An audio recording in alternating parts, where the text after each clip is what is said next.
está grabando. Muy bien.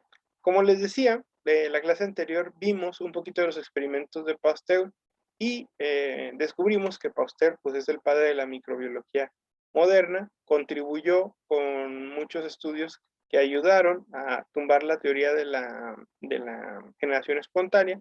Y ahorita vamos a ver un poquito de cómo sus colaboraciones junto con las de Edward Jenner pues ayudaron al diseño de las vacunas y bajo estos mismos principios tenemos las vacunas de hoy en día, ¿no?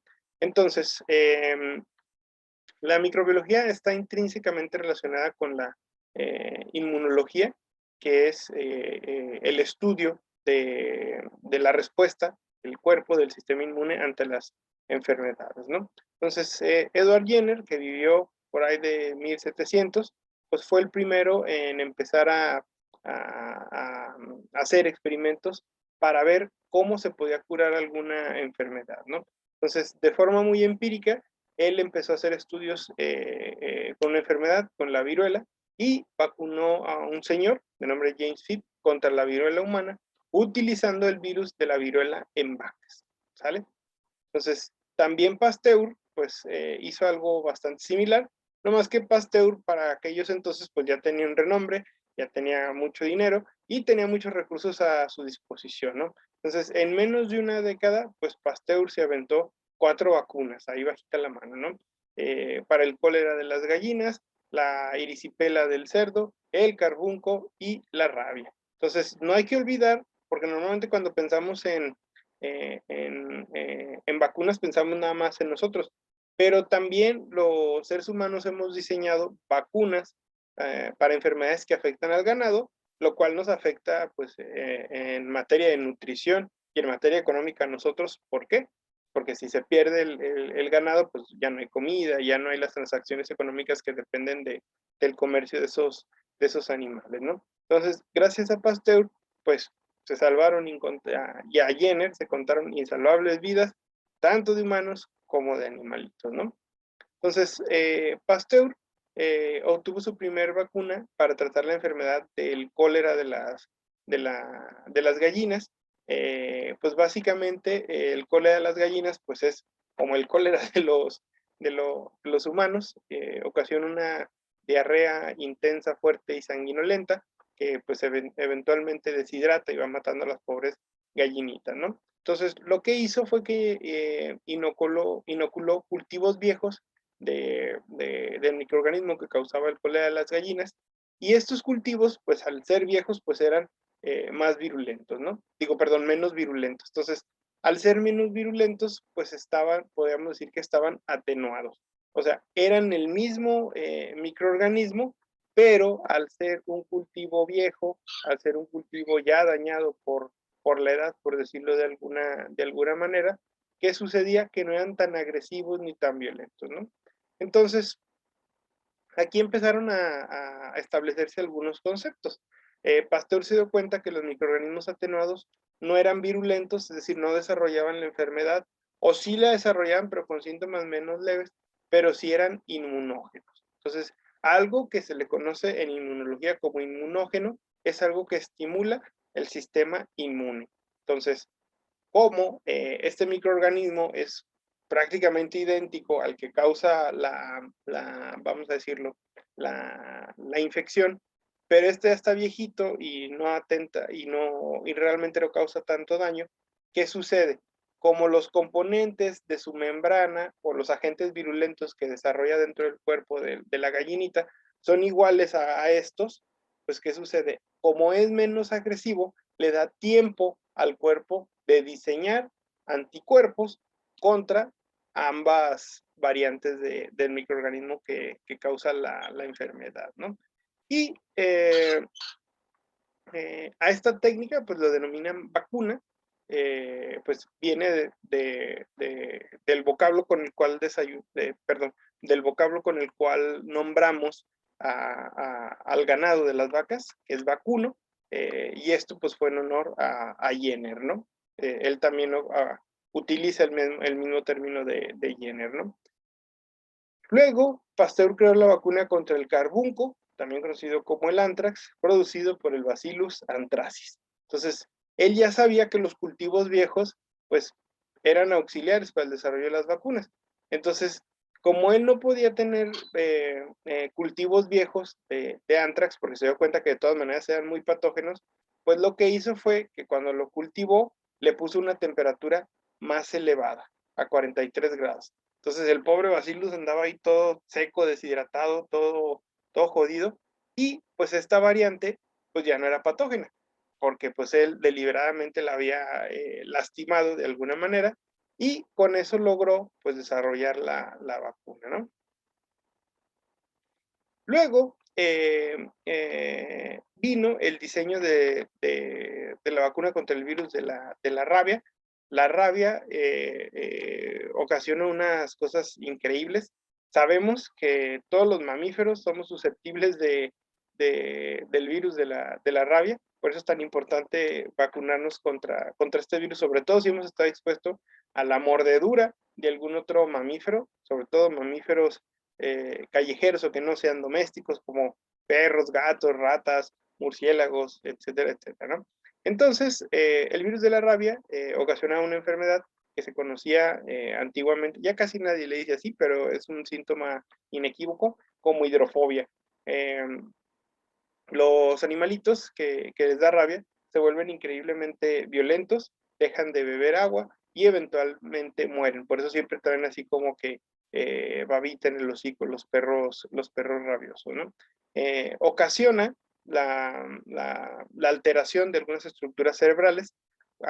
Se ha visto que cuando un perrito está infectado con rabia, se empiezan a hacer puntitos negros en el cerebro, lo cual se conoce como los cuerpos de Negri, ¿no? Desafortunadamente, pues es un virus que se aloja tanto en el cerebro como en el sistema nervioso, y pues una vez que la enfermedad ya está avanzada, pues prácticamente es incurable, ¿no? Entonces, por allá en 1885, no se sabía bien a bien qué era lo que causaba la rabia, pero lo que sí se sabía era que si se hacía un extracto de médula de algún animal infectado, obviamente ya muerto, y ese extracto lo dejaban en el aire, pues el virus perdía agresividad, ¿no? Entonces así se diseñó esta vacuna, ¿no? Y pues como han de imaginarse, pues había muchos niños que morían por rabia, porque pues estaban en mayor contacto porque jugaban con los animalitos de la calle. Entonces pues esto ayudó a eso, ¿no? Entonces la vacuna de la rabia pues ya se puede aplicar en humanos y también se aplica en los animales, ¿no? De hecho, pues no es como por ley, pero sí por sentido común. Si tienes un perrito, un gatito en casa y lo quieres mucho y pues lo llevas al veterinario, pues siempre te recomiendan o te venden la vacuna contra la rabia, ¿no? Luego hubo otro caso de otra persona, Jean-Baptiste Dupil, que fue con el que se comprobó que efectivamente ¿cómo se llama? La vacuna contra la rabia funcionaba y comprobaba el método de Pasteur, porque pues la persona sobrevivió sin síntomas y pues en honor a este momento histórico, pues se hizo vamos a decirlo como mural, como retablo, y está en la tumba de Pasteur, ¿no? Allá en París, Francia, ¿no? Entonces funcionó también el método que para 1886 ya había como 1500 personas que habían sido mordidas por animales rabiosos y que se habían pues vacunado, aplicado la vacuna, ¿no? Entonces, las vacunas tardaban más en producirse, había diferentes métodos dependiendo de la enfermedad, todavía no estaban completamente bien estandarizados, pero ya la gente sabía que pues obviamente esas enfermedades se curaban. Entonces, vamos a ponernos en el contexto de estos días, ¿no? La gente con menos conocimiento, pero con más sentido común, en 1886, es decir, hace más de 100 años, creía en las vacunas, ¿vale? Y ahora hay gente estúpida, antivacunas, de muchas partes del mundo que no creen en las vacunas con todo el conocimiento que tenemos, ¿no?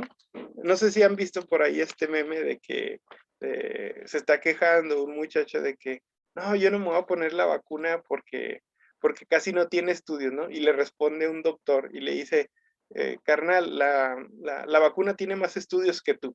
Entonces, si ya les toca la vacunación, pues vaya contra el COVID, pues vayan a aplicársela, ¿no? Entonces, es algo muy, muy necesario y con lo cual pues vamos a vencer la pandemia, ¿no?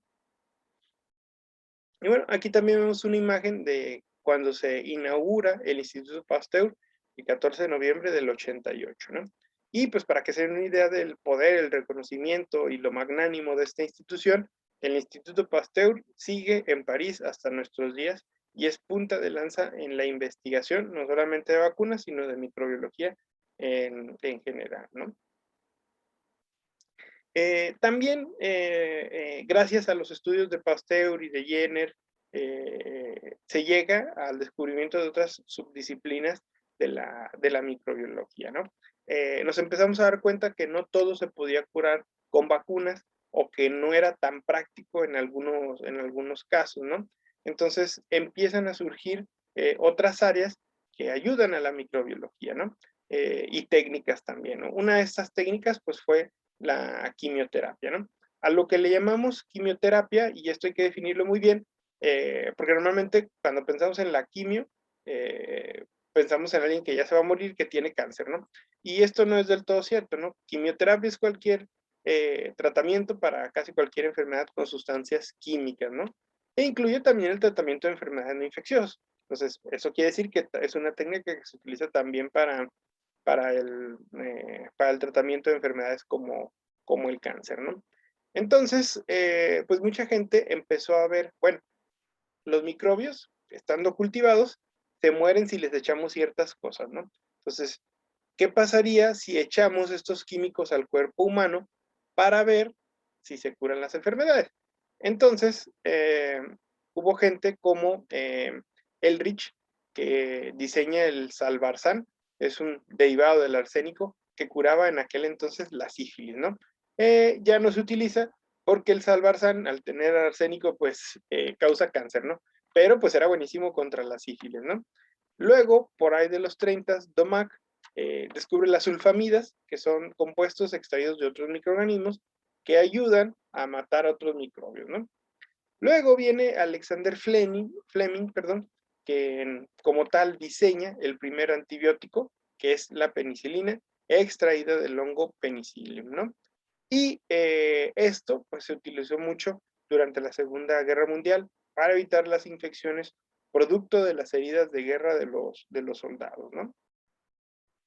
Aquí lo que nosotros podemos ver en este pequeño panel es lo que se conoce como la prueba de los encidiscos o un antibiograma, ¿no? ¿Qué es lo que se hace? Se estría una caja, se pone un cultivo y cada uno de estos circulitos cartón tiene una particularidad. Cada uno de estos papelitos está impregnado con algún antibiótico, con algún químico. Entonces, ¿qué sucede aquí?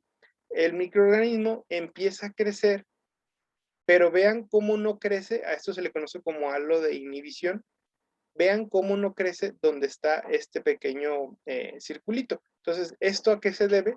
A que el microorganismo es sensible, no le gusta este antibiótico y pues por lo tanto lo puede matar. Entonces, si se fijan, la bacteria que tenemos sembrada en el panel B, con esto podemos nosotros asimilar que esta infección se puede tratar pues prácticamente con todos estos antibióticos, ¿no? Particularmente con este. No sabemos cuál sea, vamos a decir que es penicilina. Entonces, es un microbio que pues de alguna manera es más débil que este de acá, porque este aguantó 3 de 5. Entonces, si yo tuviera una infección con este microbio, y es por eso que luego te mandan a hacer un cultivo cuando tienes una enfermedad y no le hallan, no te curas, llevas tiempo así, entonces te hacen una de estas pruebas, te aíslan el microorganismo que tú tienes en el cuerpo, hacen esta prueba, le ponen varios antibióticos para saber cuál te tienen que dar a ti. Entonces, obviamente, si tú tienes una enfermedad recurrente, el médico va a decir, ok, denle este antibiótico, porque si se fijan, el halo de inhibición es más grande que el de este. O para asegurar, incluso te puede decir, si los medicamentos no tienen una interacción entre ellos, te puede decir, pues, tómese los dos cada 8 horas. ¿Para qué? Para que erradiquen la infección que tú tienes, ¿no?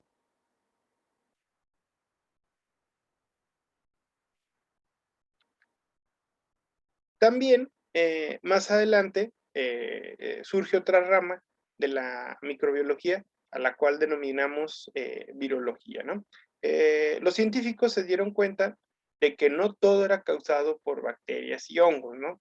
Entonces, se dieron cuenta de que había otras estructuras que llegaban a causar enfermedades, tanto animales, plantas y seres humanos, ¿no? Entonces, los trabajos de Ivanovsky y Beyering, si es que lo estoy pronunciando bien, ayudaron a descubrir lo que se conoció como el virus del mosaico del tabaco. Entonces, el virus del mosaico del tabaco, pues era un broncononón por aquellos entonces, porque se fumaba muchísimo más, y esto lo que hacía era, pues, atacar a las hojas del tabaco, y pues obviamente esto dificultaba la fabricación de cigarros y habanos en general, ¿no? También, más adelante se descubrieron virus en animales por Loeffler y Frosch, y finalmente se empezaron a descubrir virus en humanos, ¿no? Como el de la fiebre amarilla y el de la poliomielitis. Entonces, son virus que eran tan agresivos y tan raros y tan extraños que la gente luego se puso a investigar cómo demonios atacarlos, ¿no?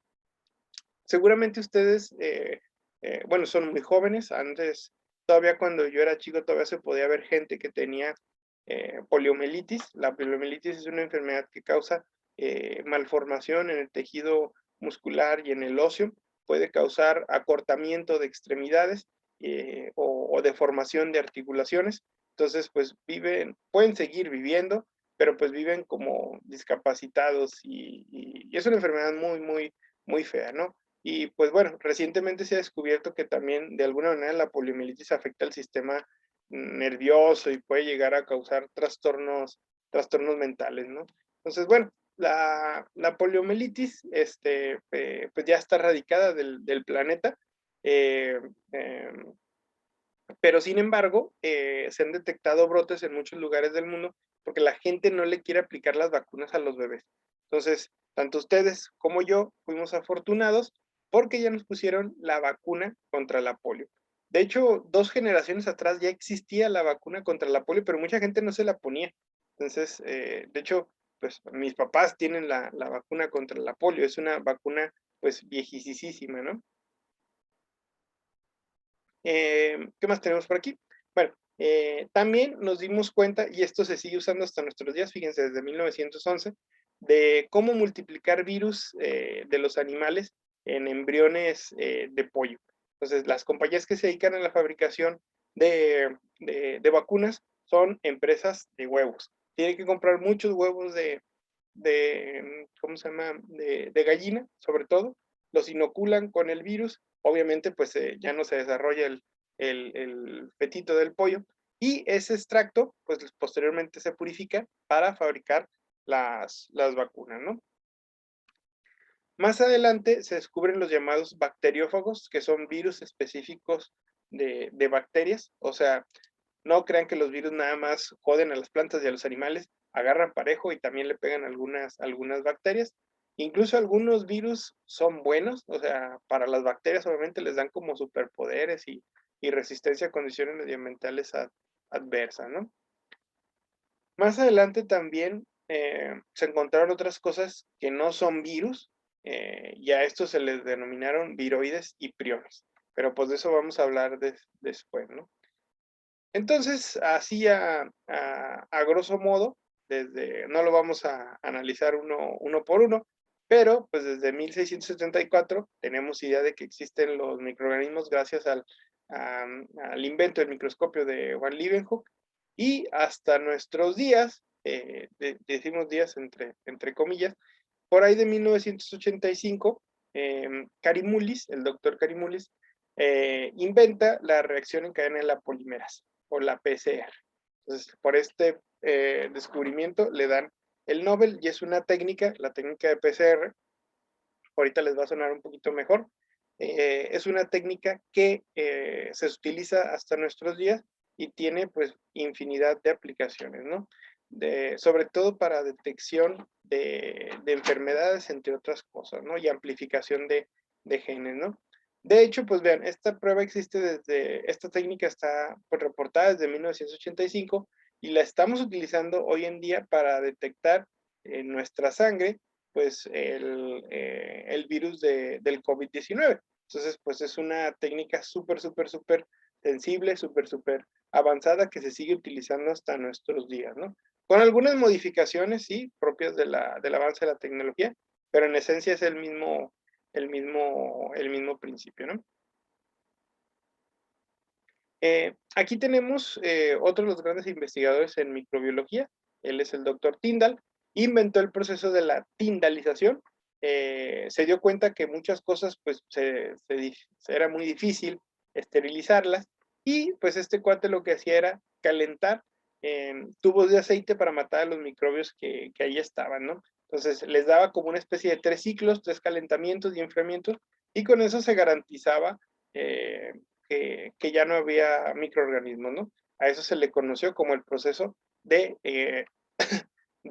¿cómo se llama? De tindalización, ¿no? Lo hacían primero con aceite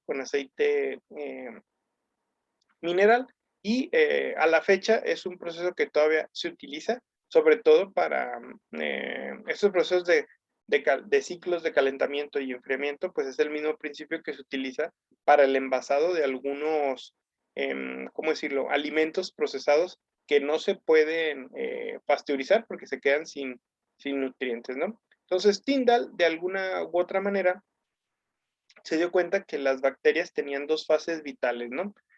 Una termosensible y otra termoresistente. Seguramente por ahí han oído hablar de las esporas. Entonces, hay esporas tanto de hongos como de bacterias que aguantan el cloro, que aguantan el alcohol, que aguantan muchísimas cosas, ¿no? Pero si continuamente las estamos calentando, o sea, quizá en el primer ciclo no las matamos a todas, pero en el segundo sí lo matamos, o hasta en el tercero, ¿no?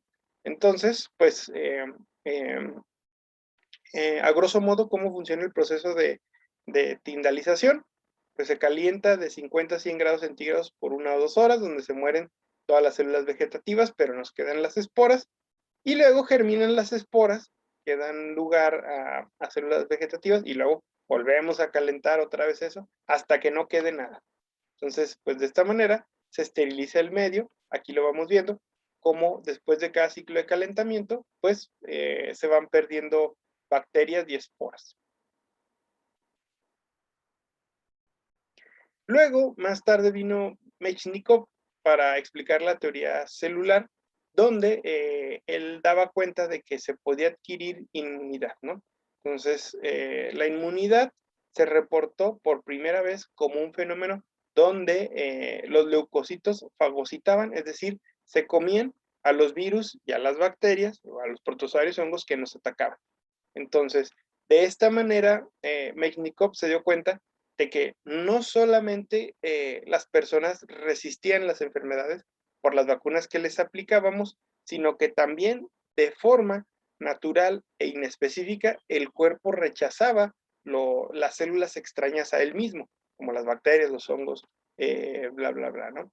Entonces, fueron los primeros de descubrimientos que ayudaron a decir cómo el sistema inmune pues funciona, ¿no? Luego vino Koch también y diseñó la teoría humoral a partir del diseño de un suero con antitoxinas. Entonces, estos anticuerpos, que ya se empezaba a saber que eran proteínas, de alguna manera nuestro cuerpo los produce y le dice al resto de los glóbulos blancos, oigan, cuando llegue eh, una, eh, una bacteria, un hongo, le tenemos que poner esta proteína para reconocerlo y poderlo comer, ¿no? Entonces, esos son lo que son los anticuerpos y eso es lo que ocasiona la producción de anticuerpos cuando nos ponen una vacuna. Entonces, como nosotros, vamos a suponer que a usted no les ha dado, y yo espero, no sé, polio o COVID-19, como no les ha dado, para que su cuerpo sepa reconocer y combatir esta enfermedad, los seres humanos han diseñado anticuerpos por varias técnicas, se los inoculan a ustedes, el cuerpo reacciona, produce más anticuerpos, ya es capaz de reconocer la enfermedad y cuando les da la enfermedad ya la conoce y de esa manera, ¿qué sucede? Pues logra combatir la enfermedad, ¿no? Luego, Bordet y Ehrlich pues descubren que hay una inmunidad específica debida principalmente a ciertas sustancias solubles, a las cuales pues se les denominó el complemento y los anticuerpos, ¿no? Y bueno, pues estos cuates también ayudaron a muchas vacunas, al diseño de muchas vacunas, al del toxoide tetánico, o la vacuna contra el tétanos, al de la difteria y al de la tuberculosis. Entonces, gracias a eso, pues ya prácticamente nadie se muere de estas enfermedades, ¿no? Al menos en países del primer y del segundo mundo, sabemos que en países subdesarrollados, pues todavía no hay campañas de vacunación contra muchas enfermedades, ¿no? Y pues eso es un problema a nivel mundial, porque es de ahí de donde pueden surgir también las siguientes pandemias, cuando no hay una vacunación adecuada de toda la población o de la mayoría de la población, ¿no? Por ahí en las noticias seguramente alguna vez han visto que sale el vocero de la Organización Mundial de la Salud y dice, ya está erradicada esta enfermedad. Entonces, ¿a qué se debe esa erradicación? Bueno, se debe principalmente a que eh, ya nos han reportado casos y se ha vacunado más del 95% de la población. Entonces, para que se pueda decir que ya se erradicó el COVID-19, pues todavía falta que mucha gente se vacune y que ya no sigan surgiendo casos de infectados. Entonces, todavía falta un ratito para eso, pero con las vacunas vamos a lograr llegar a esa meta, ¿no? Yo les garantizo que ninguno de ustedes conoce a alguien que se haya muerto de neumonía o de cólera o de rabia o de tétanos. ¿Por qué? Porque existen las vacunas, ¿no? Entonces, hay que creer en las vacunas y ponerlas, ¿no? No es un chip 5G para controlarnos y manipular nuestra mente ni cosas así, ¿no? Entonces, espero que ya pronto les toque y se la puedan aplicar, ¿no? Muy bien, chicos, ¿hasta aquí tienen alguna duda o pregunta? ¿No? Muy bien, chicos, espero que les haya gustado mucho la clase. Nos queda un minutito. Si les toca su examen de inglés, pues mucha suerte. Espero que logren sacar en un buen nivel. Si ya acabaron los cursos de inglés, qué bueno. Y si no, pues aplíquense porque se los van a exigir al final para que se puedan titular, ¿no? ¿Vale? Muy bien, chicos, que tengan un gran día. Nos estamos viendo la próxima semana. Descansen mucho este fin de semana y pórtense bien, ¿sale? Nos vemos, chicos. Cuídense mucho. Bye, bye.